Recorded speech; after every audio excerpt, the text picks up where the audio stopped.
السلام عليكم، ازيكم يا حبايبي؟ النهارده بقى عملنا كيكه دمار. كيكه روعه. كيكه البرتقال، شايفين لونها؟ انا هقولك ايه هو سر اللون ده وان هي تاخد بالشكل ده. بجد تحفه تحفه تحفه واحلى من اللبن مليون مره. بعد ما هتجربيها بالطريقه دي بطريقتي، عمرك ما هتعمليها باللبن تاني. هتقولي هعملها بالبرتقال وبالطريقه دي. اسهل طريقه ممكن تشوفيها، هشة وطرية وبتدوب في البق دوبان، وكمان ريحتها جايبة لآخر الشارع. جربوا الطريقة دي وهتدعولي. يلا نبدأ مع بعض، بسم الله ونصلي على الرسول ونقول المقادير مع بعض. بجد كيكة روعة، طعمها حلو جدا وهشة وعاملة زي القطن، زي ما انت شايفة كده. شايفها؟ انا كمان بطلعها بكل سهولة ازاي، وهقولك ازاي تطلعيها من الصينية الألمونيا بكل سهولة، وعمرها ما هتلزق معاكي. امشي معايا في الخطوات واحدة واحدة، وبجد هتعملي احلى كيكة برتقال ممكن تاكليها في حياتك. يلا بقى حط اللايك والاشتراك علشان يوصلك فيديوهاتي وليه رأيك في الكيك لما تجربوها. يلا نبدأ مع بعض. اول حاجة انا حبيت اوريكي خطوة بخطوة علشان تنجح معاكي 100%. اول حاجة هتجيبي برتقانية كده وهتبدأي تبشريها بالمبشرة بالحتة اللي هي التخينة دي. تمام. هنبشر اللي هو الجزء الاصفر اللي بره بس، ما تبشريش الحتة البيضاء عشان خاطر ما تديش مرارة في الكيك. تمام. بجد ال يعني ما بتبشري البرتقان كده بيكون احسن بكتير. بيدي ريحة حلوة قوي في الكيك يعني. تمام. بعد ما بشرتها خلاص، هجيب بقى كام برتقانة عشان اعمل بيهم العصير اللي احنا هنحطه في الكيك. جبت العصارة كده، بحب اعصره بالعصارة، ما بحبش في الخلاط الصراحة. عصرته اهو. بيكون عصير بيور كده، من غير اي اضافات، من غير مية طبعا. خلاص. بعمل عصير كده كوباية من عصير البرتقال. هجيب بقى الخلاط بتاعي، هضيف فيه 2 بيضة اهم. 2 بيضة مطلعاهم من التلاجة بشوية، يعني مش تكوني لسه مطلعاهم من التلاجة. خلاص. بعد كده هضيف عليهم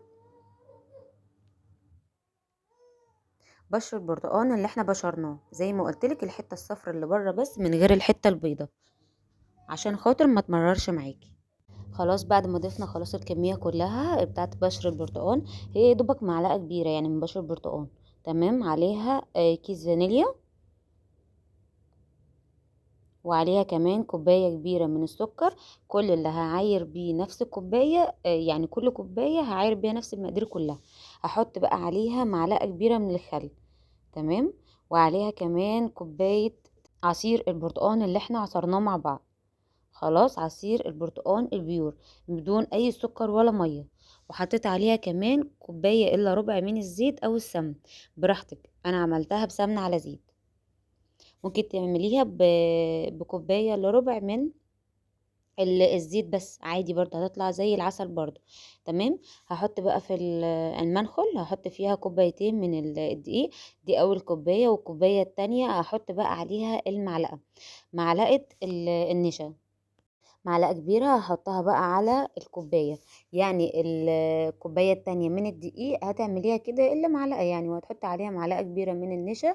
خلاص. هبدأ بقى انخل الكوبايتين الدقيق دول، وعليهم كوباية كبيرة من النشا، وعليهم كيس بيكنج باودر.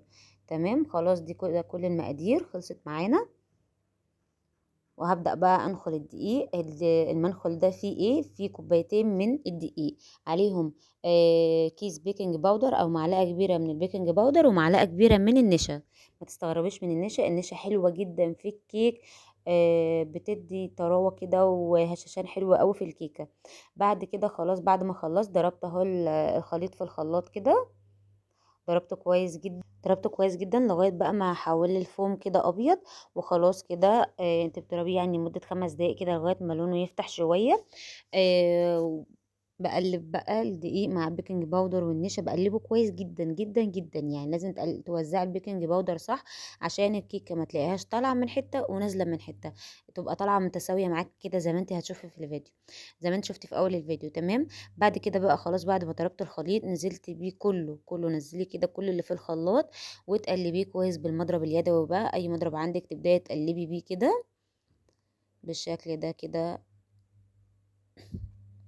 هقلبه بقى كويس جدا جدا، وتبدأي انك تضربي كده بالخلاط، تضربي ضربي ضربي ضربي كده لغايه ما ايه، تلاقي الدقيق خلاص اختفى وبتكون كده عباره عن عجينه كيك. خلاص لو حسيت انها خفيفه معاكي ممكن تحطي معلقه دقيق، بس انا لقيتها كده كويسه قوي اهي بعد ما ضربت خلاص الخليط كله.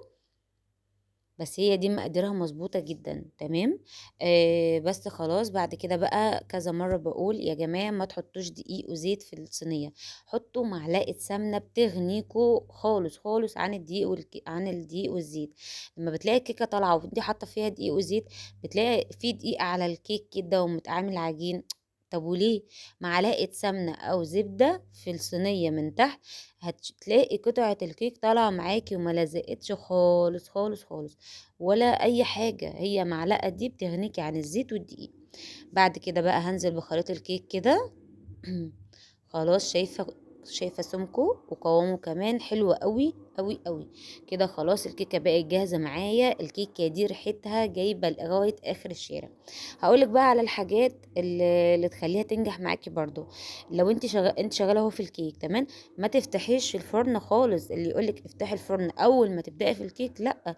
الكيكه لو دخلت على فرن سخن اكيد قلبها هيبقى عجين وهتستوي من الاطراف وهتدنها من جوه عجين. انتي اول ما تخلصي افتحي الفرن، سيبيه دقيقتين كده او 5 دقايق او قبل خلاص ما تصبي الكيك في الصينيه. افتحي الفرن وسيبيه يسخن. شايفه الكيك حلوه ازاي؟ انا بسيبه يسخن وبعد كده 5 دقايق وبروح مدخله الصينيه بتاعتي، تبقى داخله على يعني درجه حراره مش عاليه قوي ولا اللي هي مش موجوده. تمام، دي كلها من عوامل نجاح الكيك. وكمان الزيت والسكر، يا ريت السكر يكون فاتح والزيت كمان يكون نوع كويسه. تمام، لازم نوع كويس عشان خاطر يخلي الكيك ابيض كده بالشكل ده. شايفه لونها حلو قوي، لونها برتقاني كده فاتح ومديه اللون اصفرار، جميله جدا حلوه قوي. جربوها بجد. كيكه البرتقان دي بتجيب ريحه لغايه اخر الشارع كده، بتملي الشقه كده ريحه برتقان. بجد اللي بيحب البرتقان بالطريقه دي هيعشق الكيك بالبرتقان. تحفه جدا حلوه قوي. لو عجبكم الفيديو ما تنسوش بقى تحطوا اللايك والاشتراك. حطوا اللايك يا جماعه ودعموني كده بيه عشان الفيديو يترفع. بقالي كتير قوي شغاله في القناه ومفيش اي فيديوهات بتترفع عندي بسبب قله التفاعل. فيا ريت اللي يتفرج يا جماعه تحطوا لايك، وكمان قوليلي في الكومنت ايه رايك في الكيك، وجربوها بجد هتبقى روعه جدا معاكم وطعمها في منتهى الجمال. انا كمان بطلع لكم حته تانية اهي بجد حلوه جدا وهشه وطعمها لذيذ قوي. بقالي كتير ما عملتهاش معاكم بس بصراحه تحفه تحفه تحفه. جربيها بالطريقه دي وان شاء الله تدعيلي وهتوحشوني جدا. والسلام عليكم ورحمه الله وبركاته.